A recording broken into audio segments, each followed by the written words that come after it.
What's up, guys? It's Luke, and you're watching Luke the Gathering. Thanks for watching. I always appreciate it. Today, I just got back from the Friday Night Magic draft for Crimson Vow, and I'm happy to say I did finally went 2-1 in a long time, and actually I'm so close to being 3-0. But that last round, oh my gosh, I totally steamrolled the guy in the first game, but then he won the next two. It was anyone's game, really, for that last group of matches, because we actually played almost a mirror match in Limited. I was playing green-white, and green-white in Crimson Vow is actually really pretty strong. I know I hear a lot about red-black this, red-black that, and black-white.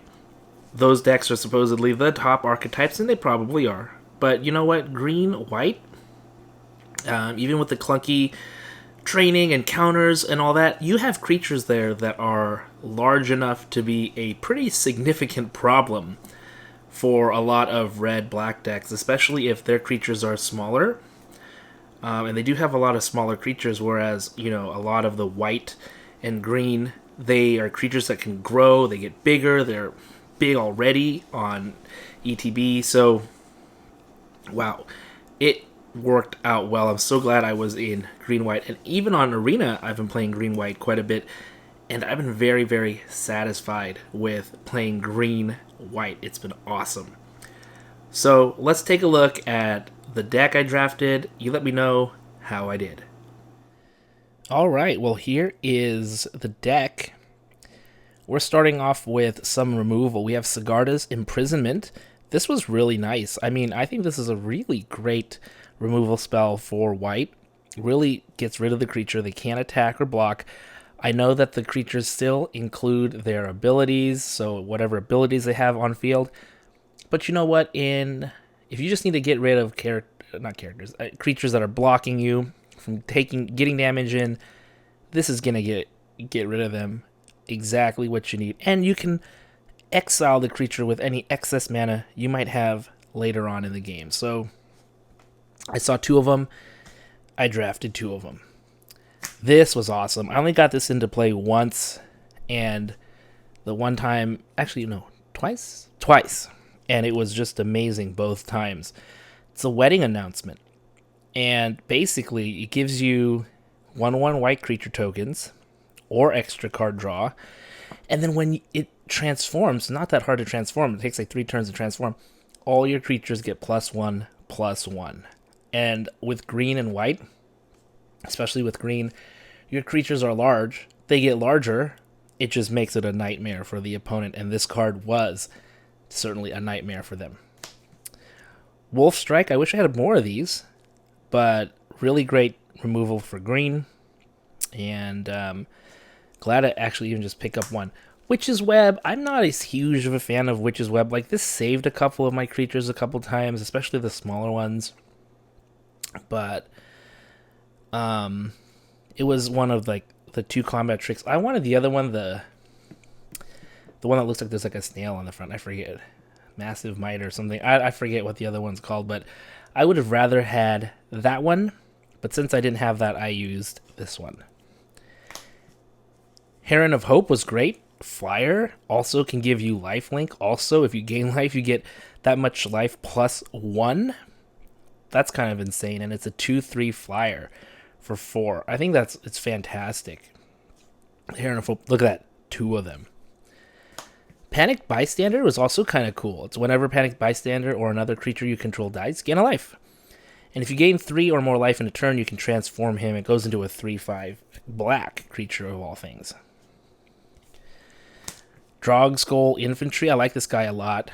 Only cost is a 2/2 for 2, but you can disturb him for 3 and a white, and it gives the creature +2/+2. +2/+2 is not a joke, and so this is like really nice value and gives you another function even if he dies. Kindly Ancestor, also similar, 2/3 with lifelink. That 3 toughness is just great. And then if this dies, you can actually disturb it for only 1 and a white, and that creature gets lifelink. Put that on a flyer. You put that on like a really big creature. It's going to be a nightmare for the opponent to deal with. I was able to pick up 2 Traveling Ministers. These are not good if they're like the only thing on the field, which happened in my last game. But whenever they're paired with other creatures, it really gives them, some usefulness. You gain life. You get +1/+0 counters. Not counters, but little buffs. Really cool. And a 1-drop at that. This guy's an annoying guy. I think some people don't like that it's just a 2 toughness, but you can make him indestructible, and it just means he is so hard to kill. I mean, your opponent just doesn't know what to do with this guy. He just keeps ramming in with 4 power, and if you buff him, then it's 5 power or 6 power. This guy's a machine, a tank. Brambleworm, a 7-drop. I actually got this to come down in a game. 7/6 reach and trample and gives you 5 life. That's nuts. This actually reminds me of the worms in Dune. Hiveheart Shaman was a rare I picked up. This guy gives you great late value, where you can make little insect creatures a bunch of times. It does cost 6, so it's kind of a lot. But in the end game, not bad. Toxic Scorpion is awesome because it just makes it so your opponents don't want to attack into it. Who wants to attack into a 1/1 Death Toucher? Like, nobody does, especially if you have stuff you want to protect. And so Toxic Scorpions were great blockers. The Moldgraph Millipede was okay. I think I only got this into the game once. It turned out to be a 5/5, but at that point it was too late. It was in my last game, and just kind of held me off from losing too quickly.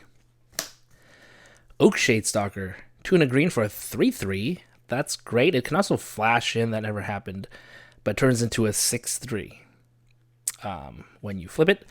And this guy, the Hook Hand Mariner, I love this guy. 4/4 turns into a 6/4 at night, and I got 3 of them.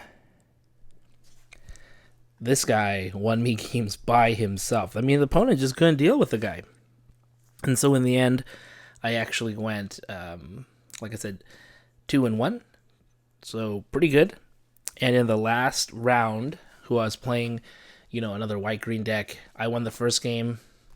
He won the second game, and then he won the tiebreaker. So, unfortunately, that was that. But I did have some spoils. So we have 2 Crimson Vow Packs. These were for the win, and then they threw in a couple of promo packs as well. So let's crack some of these and see what we can get.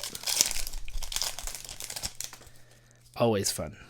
Cradle of Safety, not that great. A Braid, that was great in draft. Rottide Gargantua, also a card I like in draft a lot. Syncopate's cool. Lantern Bearer, really good. Fellstinger's great. Infestation Expert, pretty good. Dominating Vampire, I always get this card. This is not a very good card. You need like lots of vampires in order to get this card to work really well. Not that great. Blood Token, that's cool. Dominating Vampire, first rare. Okay, someone actually got that and was using it. Wretched Throng. I never got a bunch of these, so I never used it. I like the Kessig Flame Breather, but it's more gimmicky than anything. Undying Malice, that's cool. The Millipede. Invitation Wary Prisoner. This is a fun card. Catapult Fodder. You like throw your guys. Overcharged Amalgam. Cool. 3/3. Flash Flying and Exploit. That's not bad. And then we got an End the Festivities and a Day-Night Token. Okay, let's check out this Midnight Hunt promo pack. Little promo packs are a lot of fun. I love them. Old Stick Fingers. Not the best, that's for sure. Let's see. Gavany Dawnguard. I think this is just the one you always get. And then Book of Exalted Deeds Mythic from AFR. All right, let's look at the Strixhaven one. Interesting, they threw in a Strixhaven promo pack as well. We also got Goblin Guides. That was cool. Okay, we got Vanishing Verse. Oop, why is it all... There we go. Vanishing Verse. Nice. Decisive Denial. These are all foil. And then Archon of Sun's Grace. Nice. The foil one. That's pretty sweet. So there you have it. There's the deck. Let me know what you thought about it. I really had fun playing it. Can't wait for the next limited tournament. Limited is so much fun to play. I just absolutely love it. But I have been playing a lot of Commander too. So maybe I'll start making some videos about Commander. Yeah. All right. Anyways, thanks for watching. I'll see you next time.